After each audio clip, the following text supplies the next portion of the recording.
Halo, Assalamualaikum warahmatullahi wabarakatuh. Perkenalkan, nama saya Kartika Dujandasari. Kali ini saya akan mengantar pengantar manajemen di pertemuan pertama. Kebetulan di pengantar manajemen ini kita punya 3 SKS. Nanti untuk lebih lanjutnya, kalau misalnya teman-teman pengen tahu saya kayak gimana, kayak apa dan segala macamnya, teman-teman nih bisa lihat di kurikulum Futai saya, atau nanti kita beberapa kali akan ketemuan nih lewat Zoom ya teman-teman. Nah jangan lupa buat teman-teman juga punya satu grup, karena kita masih belajarnya bareng nih akuntansi sama manajemen, jadi bikin aja satu grup akuntansi dan manajemen buat apa? Buat kita mempermudah koordinasi ketika ada pengumuman-pengumuman dalam bentuk apapun. Kayak gitu ya teman-teman. Oke, selanjutnya. Ya, agenda kita kali ini yang pertemuan pertama adalah perkenalan. Ya, insya Allah saya apa namanya berikan dalam bentuk CV dulu ya teman-teman. Kalau misalnya besok kita temu muka, kita bisa temu muka nih lewat Zoom atau mungkin ada sebuah kesempatan nih ya teman-teman untuk ketemu saya secara langsung di kampus. Semoga aja nih ya virus corona dan pandemi ini segera berakhir. Metode yang kedua adalah pembahasan silabus pembelajaran pengantar manajemen yang teman-teman bisa akses nih di Skalsa. Di sana ada tulisannya RPP gitu ya, RPP pengantar manajemen. Teman-teman bisa baca di sana. Di sana ada beberapa kontrak yang bisa kita eh, setujui bersama gitu. Kalau misalnya ada yang tidak setuju boleh langsung kontak ke saya, tapi please dibaca dulu di awal gitu ya, jangan sampai ketika kita di perjalanan baru teman-teman melakukan apa namanya penggugatan terhadap RPP tersebut. Jadi sebenarnya RPP ini adalah sebuah kesepakatan buat kita bersama, termasuk tugas-tugas dan segala macam yang ada di sana.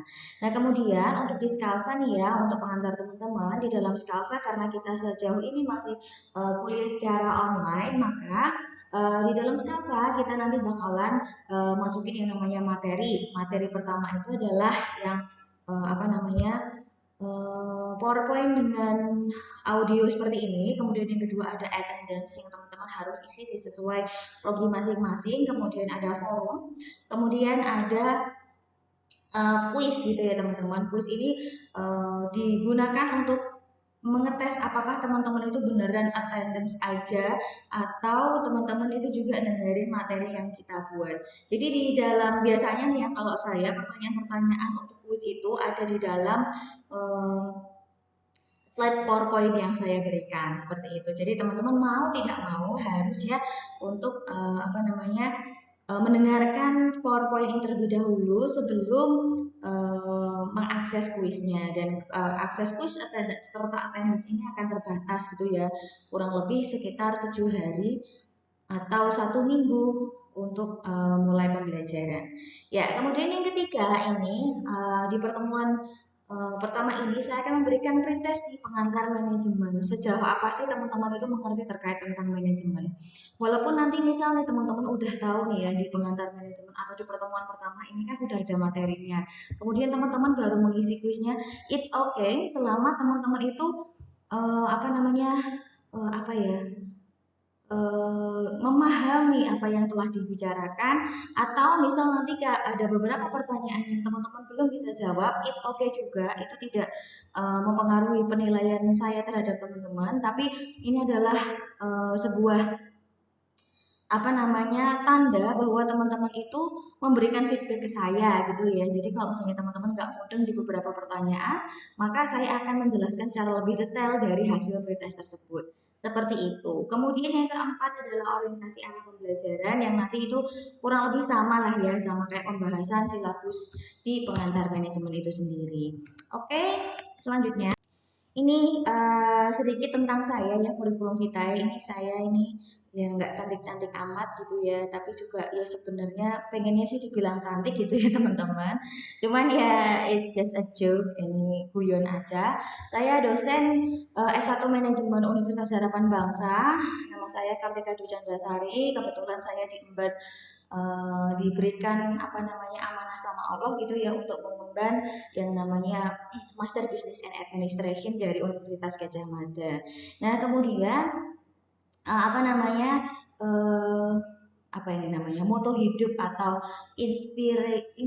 inspiring quotes yang saya selalu ingin sebarkan adalah ing ngarsa suntulodo ing madya mangunkarsa tuturi handayani. Nah, di sini ini adalah salah satu apa ya, teori manajerial dan teori kepemimpinan pertama, bukan pertama ya, teori kepemimpinan yang asli dari Indonesia. Jadi sebegitu bangganya saya nih sama Ki Hajar Dewantara. Walaupun ini seringkali ya diberikan kepada apa namanya di apa ya disematkan pada topik pembicaraan terkait dengan pendidikan, tapi di sini saya juga menjelaskan bahwa Ki Hajar Dewantara ini merupakan seorang pemimpin dan manajerial yang bagus. Karena di sini mana ada gitu yang menjelaskan secara detail bahwa kalau misalnya di depan itu harus jadi contoh. Maka berbagai macam hal yang bisa kita lakukan ketika kita ada di depan atau menjadi pemimpin. Kemudian ketika kita ada di dalam sebuah organisasi, maka kita harus membangun ini bersama-sama. Tapi ketika kita tidak ada di dalamnya, tapi kita mengetahui ya atau kita bisa support hal-hal yang berkaitan dengan kebaikan. Nah, inilah yang dinamakan dengan manajerial yang tepat dan kepemimpinan yang luar biasa. Nah, ini kontak saya kalau misalnya teman-teman aktif secara sosial media. Kalau teman-teman mau lihat di Instagram saya itu di Kartika GJS. Kalau misalnya Facebook Kartika Dwi Chandrasari, masukin aja nih di apa namanya nama panjang saya. Atau LinkedIn itu juga Kartika Dwi Chandrasari, itu cari aja. Kemudian apalagi ya kalau sosmed itu Twitter ada kayaknya Kartika DCS juga gitu ya. Saya juga lupa-lupa ingat. Atau apalagi kalau misalnya teman-teman pengen tahu selain kontak-kontak ini, ya ini ya ada email pribadi sama email kantor, teman-teman boleh akses keduanya. Cuman ini aktif sih dua-duanya, cuman yang sering kali saya lebih gunakan itu adalah email pribadi. Kalau email kantor ini adalah urusan-urusan administratif kantor. Kemudian ini nomor WA saya, boleh langsung di-save ya teman-teman, karena kebetulan saya juga sebagai koordinator di pengantar manajemen. Jadi terkait dengan hal apapun yang bisa ditanyakan tentang pengantar manajemen, tentang pembelajarannya, atau misal ada beberapa dosen yang belum mengupload penunggasan atau belum upload apa namanya, belum upload ini ya, belum upload materi, teman-teman bisa kontak ke saya untuk saya diskusikan kembali ke dosen yang bersangkutan. Seperti itu. Nah, ini ada keyword-keyword yang harus di teman-teman ini ya perhatikan bahwa di dalam pembelajaran yang biasanya akan saya ajarkan itu saya akan menjelaskan sebenarnya ini kayak dasar pemikiran teman-teman kenapa sih harus belajar manajemen kayak gitu. Atau misal nih suatu saat teman-teman tuh punya keinginan lain untuk belajar selain manajemen. Maka apa sih yang harus diketahui sama teman-teman? Nah, menurut Bung Hatta nih ya, tahun 1992 udah pada lahir belum ya? Saya juga itu barusan lahir ya di 1992. Di dalam bukunya namanya Pengantar Ilmu Pengetahuan. Itu pengetahuan berasal dari beberapa pertanyaan, yaitu apa, mengapa, dan bagaimana. Nah, kata apa, mengapa, dan bagaimana ini sebuah kunci ya teman-teman, kunci yang sangat tepat untuk melakukan pembelajaran. Jadi misalnya teman-teman besok belajar terkait dengan matematika ekonomi bisnis. Nah, cuman teman-teman bilang aja, loh, matematika ekonomi bisnis itu apa? Kenapa sih kita harus belajar matematika ekonomi bisnis? Nah, bagaimananya adalah teman-teman melihat ini selama 14 pertemuan bagaimana matematika ekonomi bisnis ini dijalankan. Atau misal kita ngomongin terkait tentang pengantar manajemen. Apa sih manajemen itu gitu kan? Terus kemudian kenapa sih dibutuhkan manajemen? Nah, bagaimana sih cara menerapkan di manajemen? Nah, seperti itu. Jadi, bagaimana cara menerapkan di manajemen itu teman-teman bisa lihat nih ya di 14 pertemuan atau bahkan kalau misalnya yang ambil di sarjana manajemen nih ya, kita bisa sampai belakang itu cuma bahas tentang manajemen. Kalau orang-orang bilang manajemen itu ilmu yang mudah, gampang sekali dipelajari. Yes, bahkan kalau misalnya teman-teman mau ya, kita bisa belajar belajar terkait tentang manajemen secara keseluruhan. Itu cuma 3 SKS saja. 14 kali pertemuan saja kita sudah bisa. Tapi ada pengembangan-pengembangan ilmu atau ada yang dinamakan keseriusan ya dalam belajar manajemen ini adalah mengetahui berbagai macam pengetahuan terkait dengan manajemen itu sendiri. Jadi manajemen itu sebenarnya itu aja. Tapi Ini tapinya ya, pelaksanaan di dalam sebuah organisasi atau di sebuah, ya nggak usah jauh-jauh ya, nggak usah di organisasi, buat diri kita sendiri itu pasti berbeda dengan manajerial orang lain. Walaupun sebenarnya teorinya sama ya teman-teman, kayak gitu.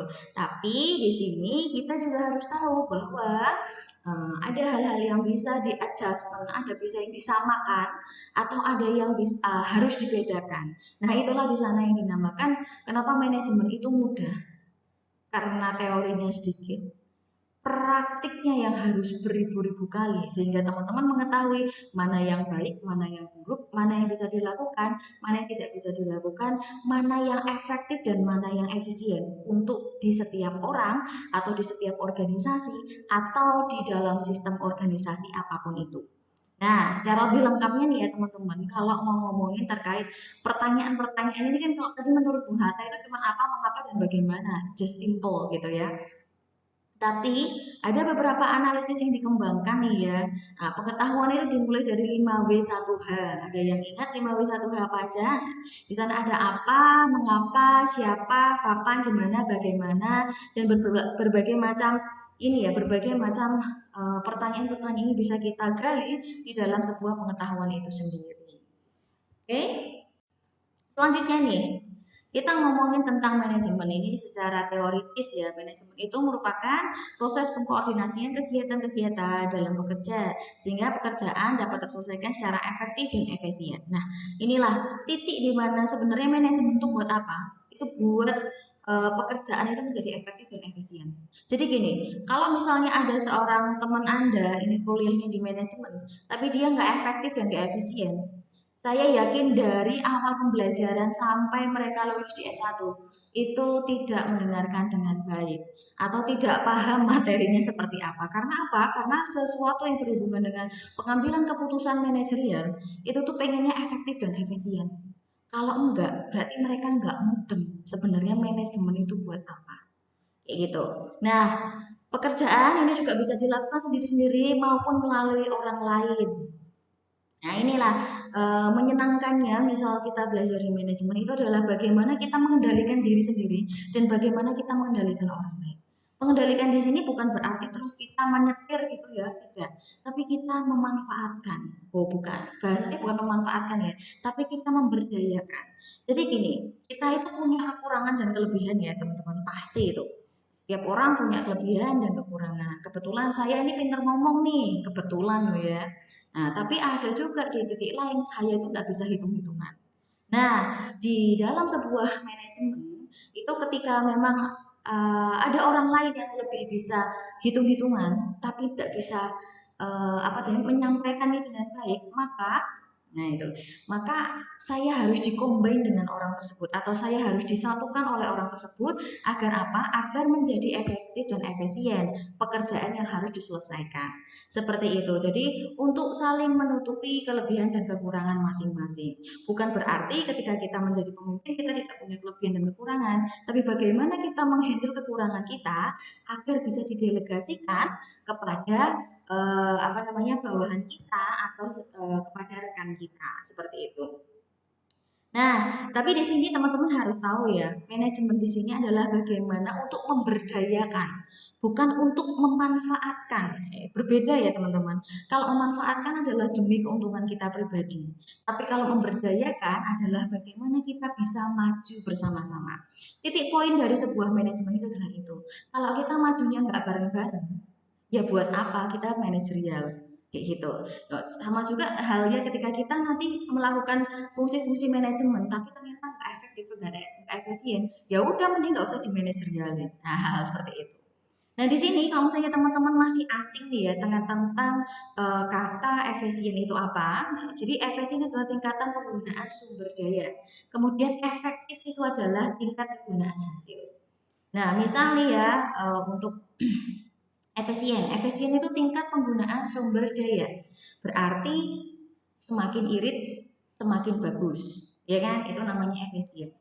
Kalau efektif, semakin berguna, semakin bagus. Jadi kalau misalnya pengen efisien dan efektif adalah kamu itu irit, penggunaan bahan-bahan bakarnya itu irit gitu ya, enggak keluar banyak, tapi hasilnya besar. Hasilnya bisa dimanfaatkan dan bisa manfaatnya itu terasa begitu hebat gitu loh. Nah, itu namanya efektif. Gitu ya, teman-teman. Nah, kemudian di tujuannya sendiri gitu, tujuan manajemen itu untuk mencapai tujuan. Nah, tujuan manajemen adalah untuk mencapai tujuan. Nah, pusing ya. Jadi tujuan kenapa kita harus nih, kita harus bikin yang namanya manajemen. Ya karena kita punya tujuan yang sama, maka kita harus dayung bersama. Jadi misalnya kayak teman-teman main kayak, tahu kayak nggak? Kayak itu nanti teman-teman karena masih belajar di rumah gitu ya, masih bisa sambil apa namanya buka tab baru. Silahkan cari di Google, searching aja kayak, KAYAK. Kalau orang bilang di sini perahu, dayung, yang ada dayungnya itu loh. Nah, kayak gitu. Nah, untuk mencapai tujuan, kalau misalnya orang di dalam sebuah kayak, itu kalau misalnya yang mendayung cuma satu orang, jalan nggak kira-kira perahunya? Nah, hal kayak gitu ya yang mungkin harus kita perhatikan. Karena apa? Karena untuk mencapai tujuan itu bersama, karena ada wadahnya. Karena wadahnya ini di sini nanti kita sebut di dalam pengantar manajemen ini adalah sebuah organisasi. Nah, organisasi itu wadahnya gitu ya, teman-teman. Nah, kemudian yang kedua adalah menjaga keseimbangan antar tujuan. Jadi gini, kalau di dalam kayak kita ngedayungnya di sebelah kanan terus, maka apa yang akan terjadi? Maka kita akan berbelok di sebelah kanan. Kita akan berbelok ke kiri ya, teman-teman ya. Ya kan? Tapi kalau misalnya kita dayung di sebelah kiri terus, itu akan kita belok ke kanan gitu ya, kurang lebih ya. Atau mungkin sebaliknya. Nah, keseimbangan di sini ini adalah dibutuhkan bahwa kita tuh pengennya maju lurus terus tujuannya di sana. Nah, bagaimana berapa kali kita harus dayung ke kanan dan berapa kali kita harus dayung ke kiri? Nah, inilah yang harus kita seimbangkan agar apa? Agar kita bisa mencapai tujuan dari manajemen itu sendiri.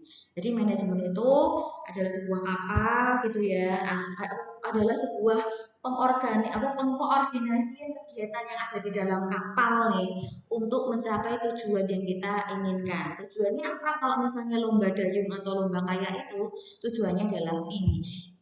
Seperti itu. Dan tujuannya adalah kemenangan gitu ya. Percuma nih kalau misalnya kita ikut lomba dayung tapi kita dayungnya juga cuma pelan-pelan sambil guyon sambil itu kan juga gimana gitu ya. Kita nggak akan dapat namanya finish. Ya kita dapat finish tapi waktunya yang terlalu panjang. Seperti itu. Dan itu menandakan juga kalau misalnya ada ketidakefisienan dan ketidakefektifan dalam teman-teman itu mendayung sebuah kayak. Oke, kecepatan nggak ya saya? Kalau misalnya kecepatan nanti teman-teman di replay aja gitu ya sampai teman-teman mendapatkan poin yang akan disampaikan di setiap slide-nya. Nah, di sini kita lihat nih ada yang namanya proses manajemen. Jadi proses manajemen itu ada input, proses, output. Ya, itu wajib ya. Kenapa kok wajib?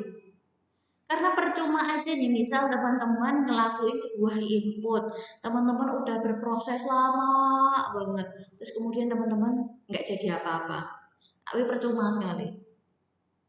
Ini gambaran simpelnya, ini buat teman-teman sendiri nih ya yang sedang mengambil apa namanya pembelajaran S1 manajemen di Universitas Harapan Bangsa.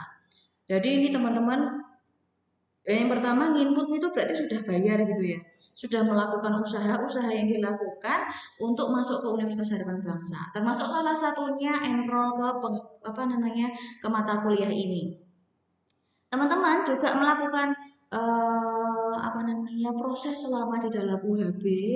Ini kan entah nanti kita mempelajari 144 SKS dan segala macam ya, hal-hal seperti itu adalah prosesnya. Nah, di dalam proses itu nggak cuma hanya belajar aja, tapi nanti kita juga ada yang namanya soft skills, kemampuan soft skill, kemampuan hard skill gitu. Hard skill ini adalah ini yang kita pelajari saat ini. Soft skill adalah mengaplikasikannya. Nah, di dalam proses-proses itu ternyata teman-teman tuh udah ngoyo, udah sampai berdarah-darah gitu ya. Kalau belajar itu udah sampai keringetan sekejagung-jagung gitu. Nah, ternyata di tengah jalan teman-teman itu nggak bisa lulus dengan baik. Gelo nggak? Nah, itulah salah satu bentuk proses manajerial yang teman-teman harus lakukan pada diri teman-teman sendiri. Teman-teman sudah melakukan input berbagai macam hal yang bisa teman-teman lakukan. Kemudian teman-teman juga udah ngelakuin proses nih, misal udah sampai semester 5. Cuma mau bentar lagi tinggal nggarap skripsi, ternyata teman-teman bilang, aduh skripsi sulit sekali, saya nggak mau ngerjain. Ya percuma dong input dan prosesnya. Karena apa? Karena apa namanya proses manajerial teman-teman lakukan dari awal sampai ke proses nih ya. Terus nggak ngeluarin input apapun, cuman yang pertama buang-buang uang nih dari semester 1 sampai semester 5. Ngapain? Ya kan? Nah, maka outputnya apa? Outputnya gimana caranya biar efektif dan efisien. Efektif dan efisien di sini outputnya pengennya apa sih? Pengen lulus, oke. Tapi nggak cuma lulus aja teman-teman ternyata. Outputnya adalah pengennya efektif dan efisien dong selama proses dan inputnya sudah dikerjakan tadi. Nah, outputnya adalah kita pengen bisa tadi apa namanya lulus. Maka kita harus lulus yang seperti apa sih? Nah, lulus yang punya soft skill dan hard skill. Wah, itu kan hebat banget ya. Kemudian yang ketiga adalah dengan IPK yang yoi. Berapa IPK yang pengen teman-teman dapatkan? Nah, jangan sampai misalnya ya kita udah input, udah ngeluarin banyak waktu untuk berproses. Tiba-tiba teman-teman ternyata mendapatkan output keluar dari kampus IPK-nya cuma 2,75. Ayo diguyur kucing. Ya, jangan sampai maksudnya maksimalkan lah ya proses dari input hingga proses ini untuk menjadi sebuah output yang sangat luar biasa. Seperti itu. Jadi jangan ngelakuin hal yang sia-sia gitu ya teman-teman. Nah, itulah proses dari manajemen itu sendiri. Nah, selanjutnya ini adalah fungsi manajemen. Sebenarnya fungsi manajemen itu banyak banget nih yang udah pernah ngeluarin atau udah pernah teliti. Nanti kita akan bahas setelah ini. Nah, fungsi manajemen yang pertama itu adalah yang biasa kita gunakan sehari-hari atau ini mudahnya ya, atau ini secara umum yang teman-teman ditanyain manajemen itu apa? Bilang aja manajemen POAC gitu. POAC itu apa sih? Ya. Planning, organizing, actuating, dan controlling. Di mana planning ini adalah kita akan memplanning namanya tujuan organisasi, menetapkan prosedur, dan segala macamnya. Ya teman-teman tahu planning, planning itu adalah perencanaan gitu ya. Jadi direncanakan nih mau ngapain aja. Kemudian organizing itu penentuan sumber daya, apa aja sih yang dipakai, siapa aja sih yang berkontribusi di sana, kemudian siapa aja yang bertanggung jawab di dalamnya. Nah seperti itu, it's organizing. Kemudian actuating atau pelaksanaan. Pelaksanaan di sini kita bisa ngomong gimana sih caranya untuk mendapatkan apa hal yang ada di dalam rencana dan yang sudah kita organisasikan tadi. Nah, kemudian jangan lupa dikontrol. Nah, fungsi manajemen ini harus mencakup tentang kontrol ya. Jadi, teman-teman sudah merencanakan, sudah mengorganisasikan. Nah, waktu pelaksanaan ini pasti ada yang namanya proses controlling setelah itu. Controlling itu adalah memastikan bahwa efisien nggak sih sebenarnya yang sudah kita lakukan atau efektif nggak sih sebenarnya yang sudah kita lakukan. Nah, itu adalah proses controlling, adanya pengawasan terhadap standar pelaksanaan. Terus ngelihat juga dari planning itu kan sudah ada rencana-rencana nih, tujuan organisasinya tercapai nggak sih? Gitu. Kemudian koreksi terhadap kesalahan. Misalnya nih, kita udah ngomongin rencana, rencananya udah wah nilainya 100 gitu. Ternyata pada proses organizingnya ada satu hal yang terlupa. Misal seksi konsumsi itu tidak punya backingan gitu ya, atau jangan sampai sejauh itu deh. Misal teman-teman belajar nih, belajar ternyata waktu di organizing teman-teman itu kan butuhnya bolpen. Teman-teman tuh butuhnya bolpen merah, biru, sama hitam. Ternyata di dalam pelaksanaan ya bolpen merah ini macet. Padahal ada beberapa mata kuliah yang mewajibkan untuk menggunakan warna merah bolpennya. Nah, maka ada koreksi terhadap kesalahan ketika lah bolpen kok macet ya atau bolpenku kok nggak bisa digunain dengan baik ya, maka ada antisipasi-antisipasi yang dilakukan. Maka setelah controlling ini apa sih yang akan dilakukan? Ya balik ke atas lagi, kita akan melakukan yang namanya planning, organizing, actuating, dan controlling. Jadi fungsi manajemen itu hanya berputar-putar di dalam sana. Jadi tidak pernah berhenti ya teman-teman, manajemen itu. Selalu kita akan mencari yang paling efektif dan paling efisien yang bisa dilakukan untuk menetapkan tujuan organisasi yang baik.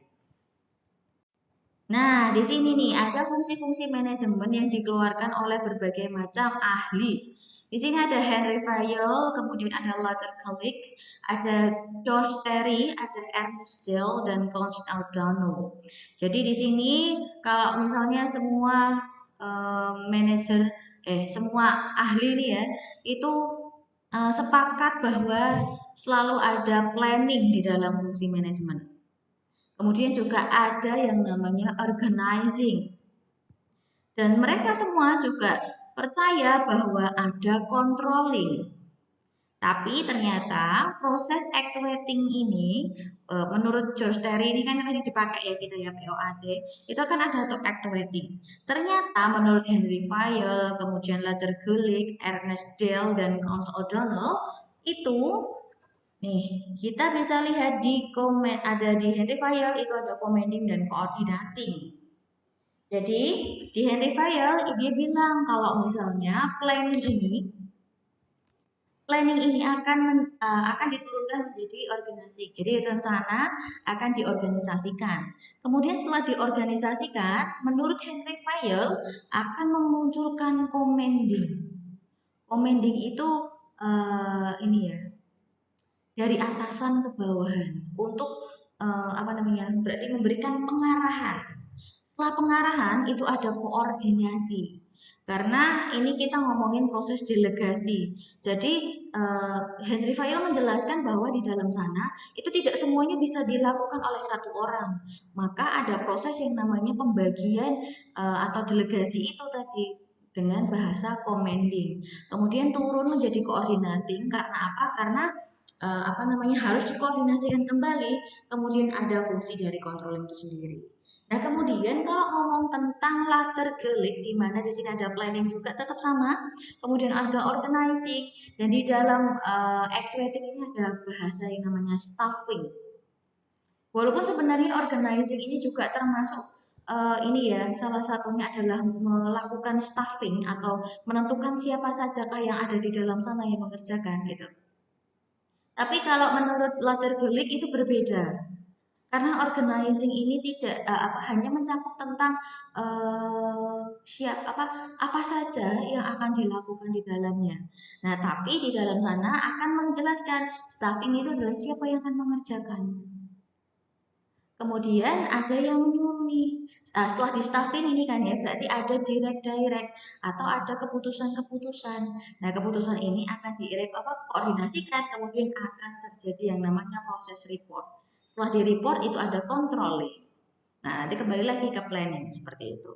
Nah, kemudian menurut Ernest Dale itu ada planning, organizing, staffing juga nih ada, directing, dan kemudian yang menarik ini adalah proses innovating. Kenapa sih kok innovating gitu? Karena kebutuhan nih teman-teman ya, sebuah organisasi bisa sih dilaksanakan ya gitu-gitu aja, standar-standar aja gitu ya. Tapi ternyata di dalam, apalagi nih ya kita masuk ke era pandemi. Proses innovating ini merupakan sebuah hal yang sangat diperlukan oleh perusahaan untuk terus berkembang. Bayangin aja nih ya teman-teman, perusahaan yang sudah biasa jualan dalam bentuk offline. Jadi kayak misal kita biasa jualan cuman nata barang di etalase, kita nunggu orang datang. Enggak kayak gitu. Sudah nggak bisa lagi. Zamannya udah nggak bisa lagi untuk melakukan itu. Maka kita bisa melakukan yang namanya proses inovatif di mana misal kita bisa lihat nih kayak Indomaret. Indomaret pun sekarang sudah mau terima ini ya delivery order ke rumah-rumah. Kalau teman-teman butuh tinggal calling aja Indomaret. Belum lagi Indomaret itu ya nanti bisa juga bayar pakai e-Saku. Dia udah punya e-money yang berhubungan langsung dengan BCA. Itu tanpa, jadi udah tanpa, kalau misalnya teman-teman pakai bank BCA gitu ya, udah tanpa apa namanya biaya administrasi untuk top up ke e-Saku. Kemudian promo-promo yang dilakukan dalam penggunaan e-money dalam e-Saku itu bagus banget karena di setiap pembelian itu pasti ada potongan 1.000 sampai 2.000. Bayangin aja kita belanja ke Indomaret berapa banyak item, kemudian potongannya 1.000 sampai 2.000 per item. Nah, itu adalah sebuah inovasi-inovasi yang dilakukan oleh Indomaret agar apa? Agar tetap terus bisa berjalan selama pandemi ini. Jadi kalau misalnya ditanyain Indomaret turun nggak sih sebenarnya apa namanya dalam proses penjualan dan segala macamnya? Turun, cuman nggak banyak.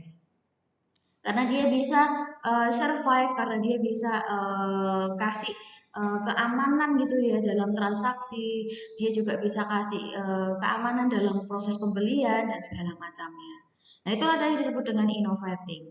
Kemudian representing. Representing itu adalah hampir sama ya dengan reporting karena sudah ada inovasi nih, maka harus ada yang dilaporkan atau harus ada yang ditunjukkan dari hasil inovasi tersebut. Nah, setelah di-representing, maka akan terjadi yang namanya controlling itu sendiri. Nah, kalau Combs and O'Donnell itu tetap ini ya, standar nih. Jadi dia ada planning, perencanaan, ada organizing, ada staffing, penentuan itu tadi, penentuan sumber daya manusia yang ada di dalamnya. Kemudian ada directing atau melakukan penugasan-penugasan gitu ya. Kemudian ada yang namanya controlling.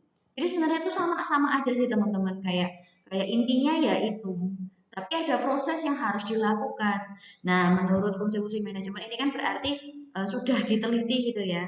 Cuman kebetulan di berbagai macam ini ya, di berbagai macam pembelajaran manajerial itu sangat sering dilakukan atau sangat sering umum dijelaskan bahwa George Terry ini manajemen sebagai planning, organizing, activating, dan controlling.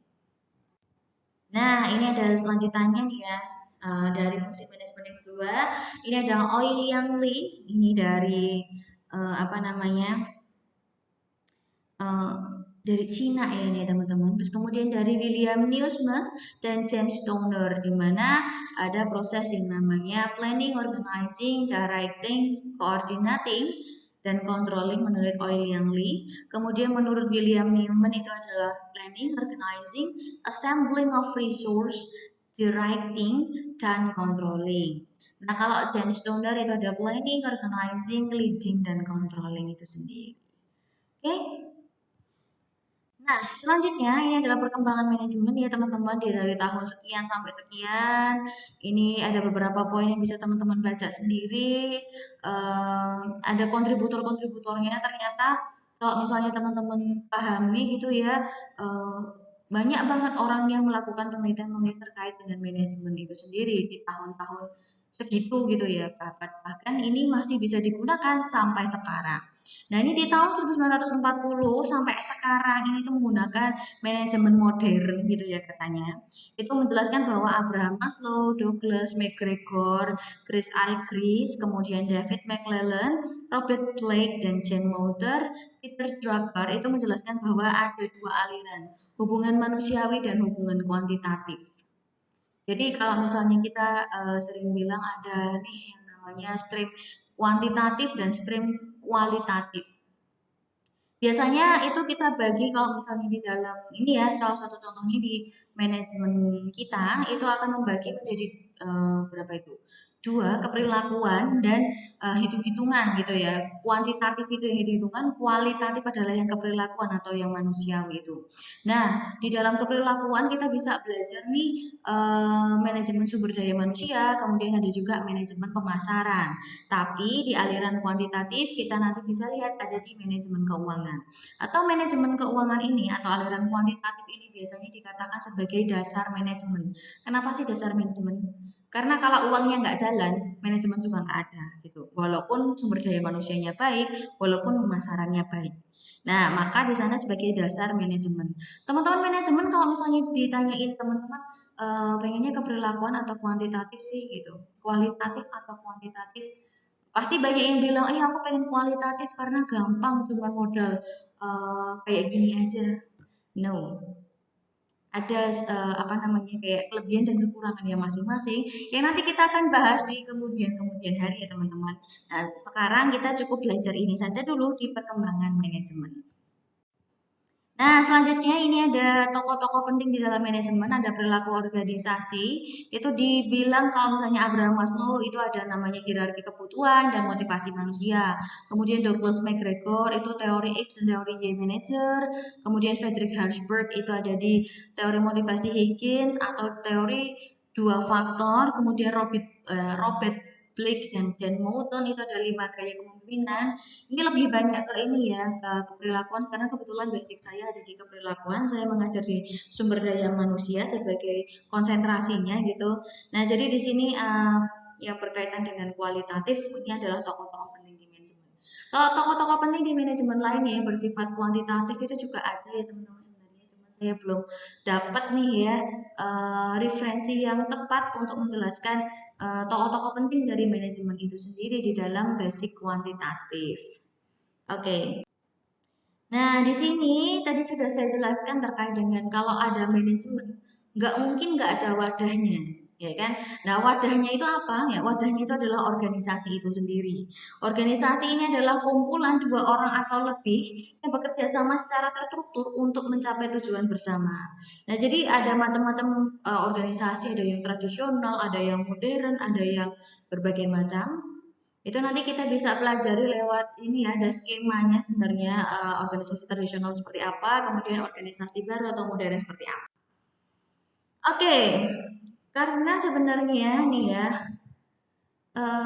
ini isunya kita pakai di tahun lalu, ini materinya hampir sama di tahun sebelumnya tentang era 4.0 dan era 4.5. Apakah perbedaannya? Gitu. Nah, di sini saya mencoba untuk mengeblurkan ya. Padahal ini mempunyai basic yang berbeda, era 4.0 dan era 1.5. Tapi teman-teman harus bisa ini ya, apa namanya, menelaah perbedaannya ada di mana sih, kayak gitu. Jadi ini adalah sebuah hot issue yang teman-teman bisa bahas dalam forum gitu ya. Sebenarnya era 4.0 itu yang seperti apa, era 4.5 itu seperti apa, kemudian perbedaannya apa, siapakah yang menerapkan era 5.0, kemudian bagaimana cara mempersiapkan diri menghadapi 5.0 dan segala macamnya. Oke, dan kapan kita mulai mempersiapkan diri tentang itu? Ya, sampai di sini mungkin kalau misalnya teman-teman ada pertanyaan, boleh langsung ajukan ke forum gitu ya. Bikin satu topik sendiri isinya pertanyaan gitu. Nah, pertanyaannya tentang apa nanti insya Allah kalau misalnya saya punya kesempatan saya akan dapat jawab dengan aktif seperti itu. Oke? Ini silakan teman-teman bahas di forum gitu ya. Perbedaan dan segala macamnya. Ini adalah tahapan-tahapan untuk teman-teman memulai sebuah pembelajaran pengetahuan gitu ya. Agar apa? Agar teman-teman itu tidak mudah terjebak gitu. Tapi saya kasih clue, era 4.0 ini beda basic dengan era 5.0 yang saya maksud. Jadi teman-teman harus teliti, oke, di dalam sana. Dalam melakukan analisis atau melakukan diskusi di dalam forum. Oke, terima kasih. Sekian materi dari saya. Mungkin cukup panjang ya, hampir 40 menit saya berbicara, padahal tanpa diskusi balik dari teman-teman gitu, kayak berasa sok asik sendiri gitu ya. Tapi semoga ini bisa menjadi pengantar pembelajaran teman-teman di dalam manajemen ini sendiri gitu. Karena apa? Karena ini adalah merupakan basic yang akan teman-teman pakai sampai lulus nanti. Karena yang pasti ditanyakan di ublek-ublek ya tentang cuman ini aja POAC. Cuman di dalam POAC ini tidak semudah kita ngomongnya. Tinggal direncanain aja, tinggal diorganisasiin aja, tinggal dilakuin aja, tinggal dikontrol aja. Nggak gitu, ya kan? Nggak gitu Ferguson gitu kan ya.